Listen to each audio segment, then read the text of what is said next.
Bom dia, crianças! Hoje é quarta-feira, dia 2 de dezembro de 2020. Vocês lembram que ontem nós aprendemos que nós estamos no mês novo, no mês de dezembro?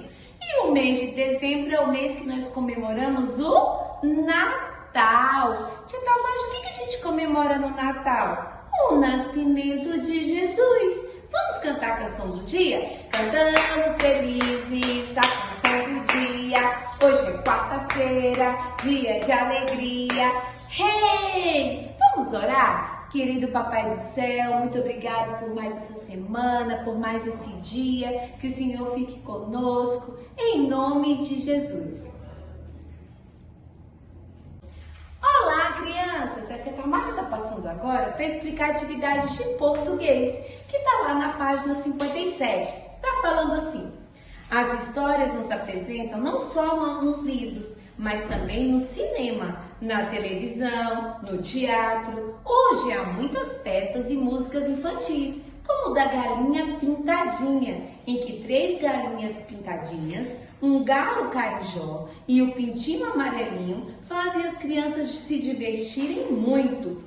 Antigamente, como muitas pessoas não sabiam ler nem escrever, os contos eram transmitidos oralmente, de vilarejo em vilarejo. Nessa época, os autores chamados saltimbancos viajavam em carroças, levando figurinos e maquiagem para a apresentação de peças engraçadas ou dramáticas. Andavam em bandos, chamando trupes, e não tinham moradia certa. Esse teatro também era conhecido como mambembe. Agora aqui nessa página nós vamos cantar um pouquinho. Vamos lá com a tia Thalmage? A galinha pintadinha e o galo carijó. A galinha usa saia e o galo paletó.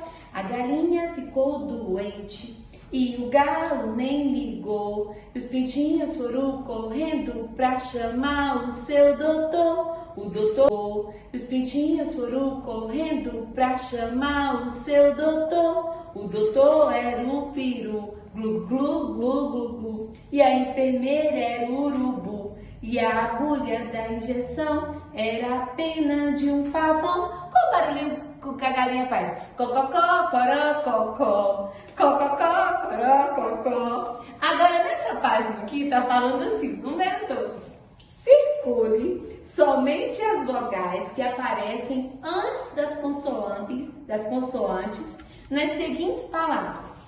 Depois, separe 5. A, E, I, O, U. Aí você vai circular as vogais e aqui você vai separar a sílaba dessas palavras que estão coloridas. No número 3 está falando assim: ligue as palavras que têm a mesma terminação sonora. Quais as palavras que terminam com nha? Qual é a palavra que termina com ão? Qual é a palavra que termina com u? Aí você vai ligar. Pesquise outras palavras que têm o mesmo som no final e escreva as palavras. Nessa página aqui está falando assim: você foi convidado a fazer um cartaz de divulgação do espetáculo A Galinha Pintadinha.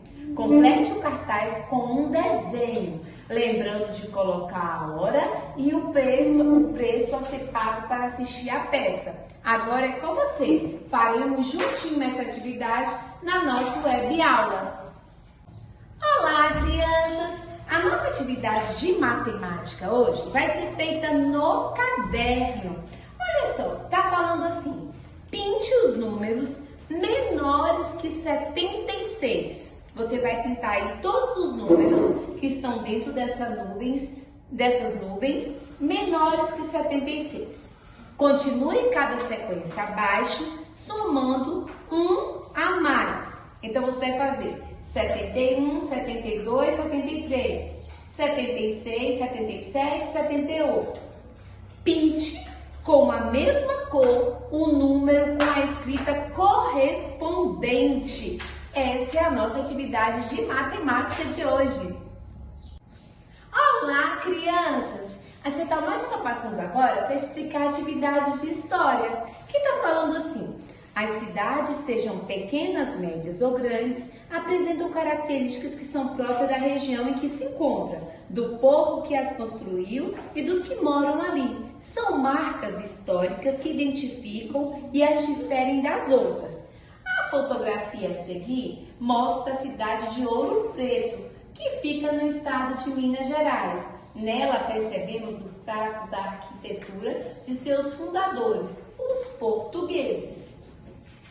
Ouro Preto é uma cidade que faz parte do patrimônio histórico e artístico brasileiro, responsável pela conservação de bens de épocas passadas. Ela é como uma vitrine que preserva e nos mostra outros tempos, outros modos de vida, valores, costumes e cultura. Nessa página aqui está falando assim: pinte o tipo de construção histórica mostrada na imagem anterior. O que nós vimos? Árvore? Museu? Montanha? Em sua cidade há algum museu? O que há em sua cidade que é considerado uma preservação histórico-cultural? Vamos pesquisar. Número 4. Cole no espaço abaixo uma imagem de um monumento, espaço abaixo, uma imagem de um monumento importante que marca a história da sua cidade. Agora é com você. Vamos fazer juntinho na nossa web aula?